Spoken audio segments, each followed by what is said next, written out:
Здравствуйте, дорогие телезрители! Нашу беседу я хотела бы сегодня начать со слов Льва Николаевича Толстого.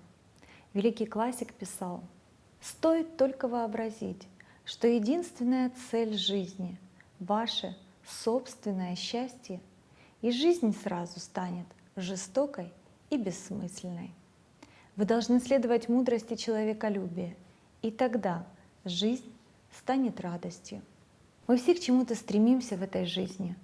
Пытаясь построить собственное счастье, совершаем ошибки, падаем, пробиваем свою собственную дорогу. Страдаем и, утомившись от этой борьбы, понимаем, что жизнь диктует свои правила. Правила в нашей жизни — это законы. Законы сеяния и жатвы, добра и зла, суть которых заключается в том, что сделанное тобой к тебе же всегда и вернется. Хочу поделиться с вами одной историей, которая показывает на примере действия этого закона. В начале 20 века один шотландский фермер возвращался домой. Проходя мимо болота, он вдруг услышал крик о помощи. Фермер побежал на голос и увидел мальчика, пытавшегося выкарабкаться из трясины. Мужчина незамедлительно протянул руку утопающему. Спасшийся мальчик поблагодарил его и счастливый убежал домой. А утром к дому фермера в карете приехал отец этого мальчика и, намереваясь отблагодарить спасателя, предложил оплатить учебу его сыну. Прошло несколько лет.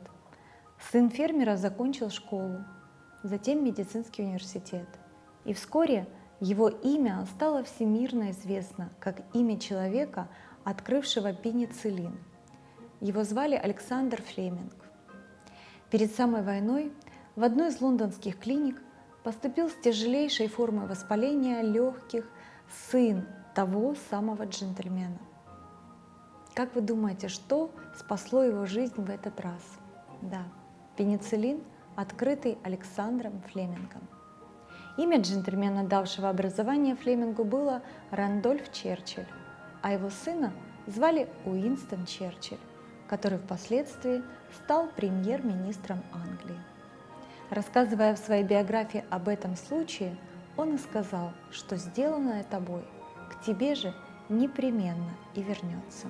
Давайте сегодня и всегда не забывать об этом простом правиле жизни, потому что только совершая добрые дела другим людям, мы сами сможем стать счастливее. Всего вам хорошего!